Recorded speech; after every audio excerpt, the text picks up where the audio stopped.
자, 2021학년도 수능 대비 6월 모평, 고3 6월 모평 총평을 시작해 보도록 하겠습니다. 자, 먼저 화법 작문 영역부터 보도록 하겠습니다. 보면 이제 화법 같은 경우는 이제 기존에 출제 유형이 제시돼서 기출 문제를 꾸준하게 풀어왔던 친구들은 어렵지 않게 문제를 풀었을 것 같아요. 자, 그런데 중간에 4번에서 7번이 화법과 작문 복합 지문이었는데요. 사실 그 복합 지문은 우리가 늘 보던 거라 낯설진 않았습니다만 문항 난도가 상당히 높았습니다. 특히 4번 문제. 4번 문제를 풀면서 여러분이 되게 답답해 했을 겁니다. 뭔가 이렇게 잘 안 읽히고 그다음에 뭔가 확인해야 될 것이 많고 그래서 여기서 시간을 상당히 소비했을 가능성이 높다. 그래서 지금 보면 이게 이제 전반적으로 수능 국어의 추세이긴 한데요. 선지의 길이가 어떻게 되고 길어지고 선지의 길이가 길어지고 내용이 복잡해지고 있더라. 그래서 이 선지를 갖다가 꼼꼼하게 조금 더 깐깐하게 제가 강조하는 것이 선지를 깐깐하게 판단하자 이건데 정말 더 꼼꼼하게 더 깐깐하게 판단을 해줘야 돼요. 그 다음에 3번에서 보면 이제 작문 신유형이 등장했습니다. 기존의 어떤 그런 자료 활용 방안 유형이 있었는데 그것의 어떤 그런 변형 형태가 나왔어요. 8번 문제가 그러한데요. 조금 이따 우리가 해설 강의에서 확인을 해보도록 하고요.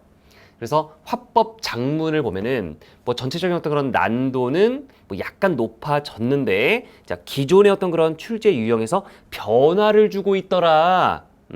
그래서 우리가 기출문제 어떤 그런 관습적인 어떤 유형에 갇혀서 공부하기보다는 계속 이 변화 가능성을 염두에 두면서 공부라는 것이 중요하다라는 거죠. 그래서 이제 더 이상 화작도 그냥 이렇게 쉽게 풀고 넘어갈 수 있는 그런 영역이 아니게 됐습니다. 그래서 진지하게 국어 공부를 제대로 하는 것이 이제 중요하다 그런 얘기예요. 자, 그 다음에 언어 우리 문법 파트였던 이제 언어인데 언어나 문법이랑 같아요. 자, 문법이 그냥 언어로 표현이 바뀐 것뿐이고 보면은 크게 한 두 가지 정도를 말할 수 있겠는데요. 사례를 통해서 개념을 확인하는 문제가 상당히 어려웠다. 물론 기존의 기출문제를 보면 사례를 통해서 개념을 확인하는 문제 이런 유형은 많았습니다만 특히 이번에는 어려웠어요. 특히 14번 같은 경우 보면은 선지를 읽을 때 자꾸 이렇게 버퍼링이 걸리는 어떤 현상이 있었을 겁니다. 그만큼 뭔가 조금이라도 이렇게 복잡하게 선지를 갖다 이제 구성하는 그런 방식이 나와요. 이게 평가원의 방식이라고 한다면 수능에서도 그렇게 나올 가능성이 높다. 그래서 우리가 대비를 철저히 해야 되고 그리고 당연히 다시 한번 느꼈겠지만 언어 같은 경우는 문법 같은 경우는 기본 개념이 확실하게 잡혀 있어야 된다. 그래서 개념이 안 잡힌 친구들은 동주쌤의 생강국어 문법이라든지 아니면 개념 있는 국어 문법 강의 잘 들어서 무조건 언어 파트에서 오답을 내서는 안 된다. 무조건 정답을 끌어내야 한다. 이 얘기를 드리고 싶고 그 다음에 2번도 보면 아까 전에 화작에서 그 선지를 갖다 복잡하게 구성한다고 했는데 이게 언어 파트에서도 이제 그렇게 되고 있어요. 예전에 보면 언어 파트는 개념만 알면 그냥 바로 문제가 탁탁탁 풀리는 이런 방식이었습니다. 그래서 시간을 엄청나게 줄일 수 있고 어떤 친구들은 5분 안에 언어 파트 문제를 다 풀고 5문제를 한 문제당 1분씩 투자해가지고 팍팍팍.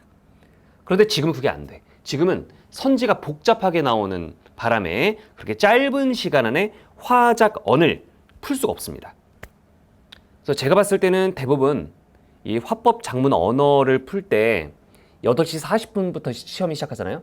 그럼 대부분 9시를 넘겼을 거라고 생각합니다. 9시 이전에 화작언을 컷한 사람은 없었을 거예요.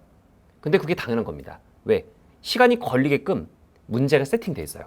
그래서 20분이 넘어간다고 해서 심리적으로 불안해할 필요는 없을 것 같아요. 뭔 얘기인지 아시겠죠? 그래서 선지를 복잡하게 구성하는 추세이기 때문에 조금 더 꼼꼼하게 봐야 되고 하여튼 언어는 기본 개념이 제대로 잡혀 있어야 된다. 그 얘기를 다시 한번 드릴게요. 자, 그 다음에 독서. 여전히 수능 국어의 최상위권을 가르는 기준 그 영역은 바로 비문학, 독서입니다. 독서에서는 상당히 많은 변화가 있었는데요. 가장 큰 변화가 바로 1번입니다. 신유형이 등장했다. 지문이 가나로 나눠요. 그런 거 본 적 있어요? 원래 지문이라면 인문이든 과학이든 예술이든 그냥 글이 쭉 가잖아요. 쭉 가는데 갑자기 16번 지문부터 그죠? 언어 파트 끝나고 바로 이제 독서가 시작되는데 넘기자마자 뭐야? 왜 가랑 나가 나눠져 있지? 순간 당황했을 겁니다. 그래서 지문이 가나로 나뉘고 문항도요. 가나의 서술 방식을 묻는 유형이 나왔어요. 16번 문제. 그래서 아마 낯선 어떤 그런 지문 형태와 낯선 어떤 그런 문항 형태 때문에 적잖이 우리 친구들이 당황했을 거라고 생각합니다. 여기에 대해서도 좀 이따 해설 강의를 통해서 말씀드리고, 그 다음에 2번, 3번이죠. 저는 개인적으로 이제 이런 부분이 준킬러 문제에 해당되는 어떤 그런 이제 요소라고 생각해요. 보면은 정보 간의 관계는 원래 중요했었습니다. 원래 정보 간의 관계를 갖다가 잘 파악해서 선지를 판단해야 되는 게 맞는데, 중요한 건 이게 한 번 더 꼬은 게 있었다. 정보 간의 관계가 복잡하게 제시되는 선지가 자주 등장했다. 제가 지금 이 얘기를 갖다가 화법부터 시작해서 계속 얘기하고 있죠. 그러니까 이제는 선지가 이전에 기출문제에서 봤던 그런 수준의 선지가 아니에요. 선지가 계속 지금 점점 복잡 미묘하게 발전하고 있습니다. 더 헷갈리게, 좀 더 이렇게 함정을 많이 파놓은 어떤 그런 형태의 선지들이 많이 등장하고 있어. 그러니까 함정을 많이 파다 보니까 길이도 상대적으로 길어지고, 그래서 우리가 꼼꼼하게 글을 읽는 연습을 하셔야 된다, 그런 얘기예요. 이제 대충 그냥 이렇게 감으로 찍는 거 절대 안 돼요. 그래서 정보 간의 관계가 복잡하게 제시되는 선지가 자주 등장했고요. 그 다음에 세 번째는 복잡한 사고 과정을 통해 정답을 끌어내야 되는, 정답을 추론해야 하는 그런 유형을 조심해야 한다. 이런 문제가 또 이제 킬러 문항의 요소로 활용되니까요. 그래서 독서 역시 우리가 조심해야 될 어떤 그런 영역이고요. 우리가 꼼꼼하게 공부해야 될 영역이다. 그런 얘기를 드리고 싶어요. 자, 그 다음에 마지막으로 문학입니다. 자, 문학은 일단 뭐 기본적으로 첫 번째 EBS 연계 작품, EBS 수능 특강 문학 있죠. 연기 작품들에 대한 정리는 기본이다라고 하는 것을 다시 한번 느낄 수 있었던 그런 이제 지문들이 나왔고요. 그 다음에 저는 이제 1번보다도 사실은 기본이 제대로 되어 있는 친구들은 EBS 연계를 사실 안 봐도 문제를 다 풀 수 있어요. 그런데 이제 두 번째는 뭐냐면 문학의 선지도 내용 구성이 까다롭게 다 지금 다 같은 말이에요. 그러니까 결국은 이번 6월 총평의 이 종합적인 어떤 그런 공통적인 어떤 그런 포인트는 선지가 까다로워졌다예요. 선지 구성이 까다로워졌다. 이거를 잘 기억하시면 될 것 같아요. 그래서 문학의 선지도, 예전에 문학의 선지는 이제 제가 말씀드렸듯이 뭐예요? 자, 선생님 수업을 쭉 들어온 친구들은 알 겁니다. 문학은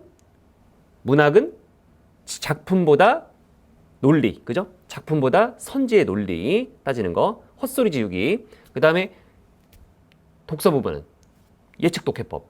이걸로 이제 우리 친구들이 많이 아주 재미를 봤었는데요. 뭐 그 방식이 계속 유효하지만 어쨌든 이제 문학의 선지도 내용 구성이 상당히 까다롭다. 그렇게 구성되기 때문에 꼼꼼하게 확인하는 버릇이 중요한 것 같아요.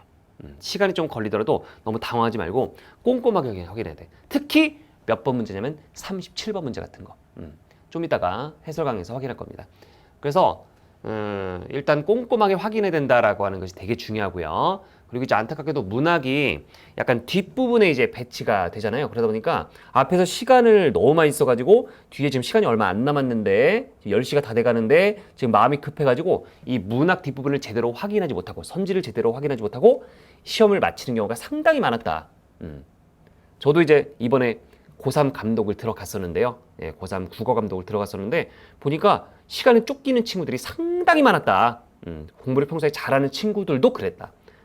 그러니까 많은 친구들이 하여튼 이번 국어 영역 시험을 어려워했을 것이다. 실제로 1등급 컷이 90 초반 정도로 한 91, 한 90, 90에서 91, 92 정도로 예상을 합니다. 셋 중에 하나가 될 건데요.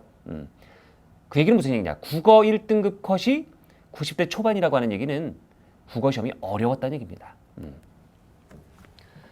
마지막으로 제가 늘 강조하는 문학을 풀 때 강조하는 원리, 지문보다는 선지, 지문보다는 선지의 논리. 작품을 많이 하는 게 중요한 게 아니라 자, 어떤 작품이 나와도 그 선지의 논리를 잘 보고 그것을 대응하는 거. 지문과 지문 작품 요소와 대응하는 거. 지문보다는 선지. 또 헛소리 지우기. 제가 강조하는 헛소리 지우기는 여전히 유효함을 확인할 수 있었던 시험이었다. 자, 이렇게 해서 자, 문학까지 쭉 이렇게 총평을 진행했습니다. 그래서 각 영역별로 이렇게 총평을 진행했는데 하여튼 전반적으로 다시 한번 말씀드리면 이번 6월 모평은 어려웠다. 역시 수능도 이 6월 모평만큼 어려울 것이다 라고 예측이 됩니다. 하지만 자, 기본이 잘 잡힌 친구들은 어떻게 시험이 나와도 아무리 시험이 어렵게 나와도 다 정답을 끌어낼 수 있습니다. 그래서 이제 제가 말씀드리고 싶은 거는 해설 강의를 통해서 나의 약점을 잘 보완해서 다음 시험 때 잘 보는 겁니다. 아시겠죠? 자, 그러면 총평을 마치도록 하겠습니다.